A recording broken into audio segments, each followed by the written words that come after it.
माढा विधानसभेचे लोकप्रतिनिधी अभिजित पाटील यांनी औरंगजेबाविषयी जी मुक्त फळं उधळली त्याचा आम्ही जाहीर निषेध करतो। कारण त्यांनी आज सांगितलं की छत्रपती संभाजी महाराज आणि छत्रपती शिवाजी महाराज यांच्या प्रतीक म्हणून औरंगजेबाची तिथं कबर असावी असं त्यांना वाटतंय, पण ते त्यांच्या लक्षात येईना। तमाम महाराष्ट्रातल्या आणि तमाम हिंदुस्थानमधल्या सर्व हिंदूंच्या आणि मराठी लोकांच्या ह्या भावना दुखवण्याचं त्यांनी काम केलंय। आणि अशा काम करणाऱ्या वाईट काम करणाऱ्या माणसांचं त्यांनी स्तुती केली, त्याचा आम्ही सर्वजण महाराष्ट्रातील तमाम जनता मिळून आम्ही त्यांचा जाहीर निषेध करतो। कारण औरंगजेब हे ह्याचं प्रतीक नाही, तर तो एक क्रूर शासक होता। औरंगजेबानं महाराष्ट्रामध्ये येऊन मराठा धर्माची हिंदू धर्माची जे भावनिक मंदिरं असलेली हे मंदिरं उद्ध्वस्त करण्याचं काम केलं। त्यांनी हिंदूंच्या भावना दुखवण्याचं काम केलं, हिंदू धर्मातल्या स्त्रियांवर अत्याचार केले। अशाची तुम्ही स्तुती सुमन उधळताय, तुम्हाला जनाला नाही मनाला तरी वाटायला पाहिजे होतं।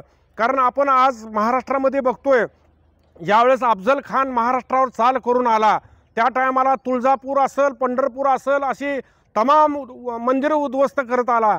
आणि आपणच आपल्या भाषणातून सांगितलंय की देगावच्या पाटलांच्या विहिरीमध्ये पांडुरंगाची मूर्ती ठेवली होती, का तर अफजल खानानं ती मूर्ती भंग करू नये म्हणून। आणि असे तुम्ही एकीकडे सांगत असताना दुसरीकडून तुम्ही औरंगजेबाची स्तुती सुमन उधळता, हे कितपत योग्य आहे? आणि हे असताना तुम्ही जर औरंगजेबाची बाजू घेत असाल तर ह्या पंढरपूर मतदारसंघ असेल, माढा मतदारसंघ असेल, सर्व हिंदू धर्माच्या आणि ज्यांनी आपल्याला मतं दिली अशा मराठा समाजाच्या मतदाराचं आपण भावना दुखवलेल्या आहेत त्या।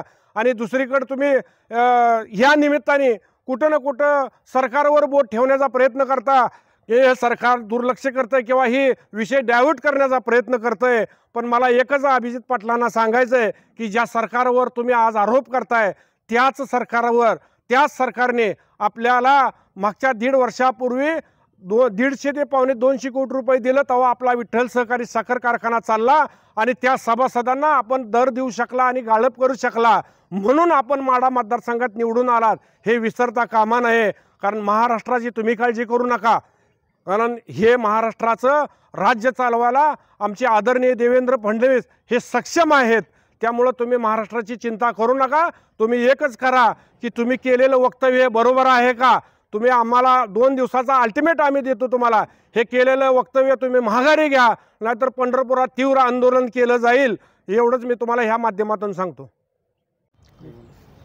आज ही माढ्याच्या आमदारांनी मुक्ती फळं उधळली, मला त्यांना एकच विचारायचं आहे की औरंगजेबाच्या स्तुती सुमन उधळण्यापेक्षा तुम्ही ज्या छत्रपती शहाजी महाराज असतील, छत्रपती संभाजी महाराज असतील, छत्रपती शिवाजी महाराज असतील, यांच्या समाधीकडे बघून त्यांचं सुशोभीकरण कसं करता येईल याच्याकडे लक्ष द्यावं।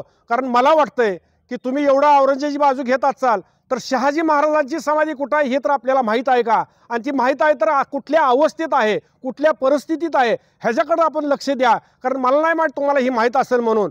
कारण हे आज तुम्ही वक्तव्य केलंय, हे वक्तव्य तुमचं आहे का तुमच्या राष्ट्रवादी पक्षाचं आहे, तेही आम्हाला जाहीर करावं, हेच मी तुम्हाला या निमित्ताने सांगू इच्छितो। आणि तमाम पंढरपूर असेल, माढा असेल, विठ्ठल कारखान्याचे सभासद असतील, यांना हे केलेलं वक्तव्य हे बरोबर आहे का, हे मान्य आहे का, हे त्यांना विचारात घ्यावं आणि त्याचा खुलासा त्यांनी करावा। मला माढ्याच्या लोकप्रतिनिधींना अजून एक प्रश्न विचारायचा आहे की छत्रपती संभाजी महाराजांना ह्या औरंगजेबानं एवढं हाल करून मारलं, 40 दिवस त्यांना मारहाण चालू होती, त्यांची नखं काढली गेली, त्यांचं चमडं काढलं गेलं, त्यांचं हात तोडले गेले, त्यांचे पाय तोडले गेले, त्यांचे डोळे काढण्यात आले, त्यांच्या डोळ्यामध्ये सळया घालण्यात आल्या। इतकं क्रूर ह्या औरंगजेबानं त्यांना मारलंय। आणि अशा औरंगजेबाची तुम्ही बाजू घेता आणि महाराष्ट्रामध्ये त्याची कबर असू द्या असं तुमचं त्या बोलण्यातनं आम्हाला दिसतंय। मग छत्रपती संभाजी महाराजांचं बलिदान ही व्यर्थ आहे का, ह्याचा खुलासा आपण करावा। कारण आम्हाला त्याचं शौर्य माहीत नाही, आम्हाला आमचा स्वाभिमान, आमचा अभिमान छत्रपती संभाजी महाराज यांचं शौर्य, यांची गाथा, यांचा धर्मनिष्ठा ह्याच्याशी आमचं घेणं देणं आहे. आम्हाला औरंग्याचं काही देणं घेणं नाही. तुम्ही करेक्ट जर खरंच हिंदू असाल तर त्याची औरंग्याची समाधी महाराष्ट्रातनं उकडून टाकण्याचं काम तुम्ही आमच्याबरोबर करावं आणि हे अशाच पद्धतीनं तुम्ही बाईट देऊन सांगावं की औरंग्याची समाधी उकडायला मी सुद्धा तयार आहे. तर तुम्ही आमच्या सोलापूर जिल्ह्यातले आणि माड तालुक्याचे खरे आमदार आहे असं आम्ही तुम्हाला म्हणू. आज माढा विधानसभा मतदारसंघाचे विद्यमान आमदार अभिजित आबा पाटील यांनी बोलता बोलता त्यांची जीभ घसरली असल्याचं दिसून आलं. कारण औरंग्याची बरोबरी छत्रपती राजांच्या शौर्याबरोबर करणं हे हिंदू धर्मातील कुठल्याही व्यक्तीला शोभनीय नाही. माननीय अभिजित पाटलांनी आपले हे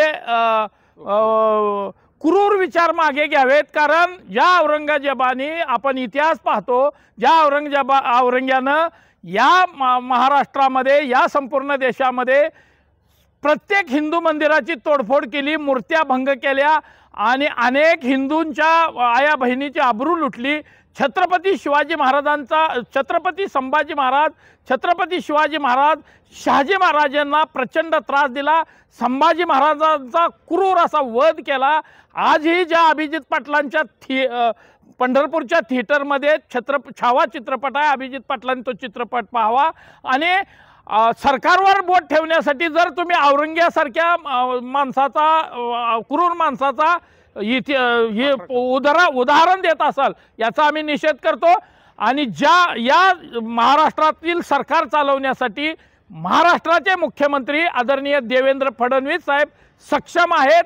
अभिजित पाटलांनी सरकारवर टीका करत असताना देवेंद्र फडणवीसांच्या उपकाराची जाणीव ठेवावी.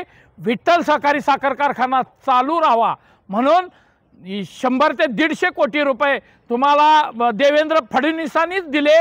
म्हणून आज आपण माढा मतदारसंघाचे आमदार झालेला आहात. आपण ज्या जनतेला शब्द दिलेला आहे तो शब्द पाळावा.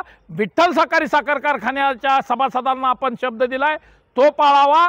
आपण धपका म्हणून जो 3,500 भाव देणार आहे तो द्यावा आणि माढ्यातील लोकांना शब्द दिला आहे तो पाळावा.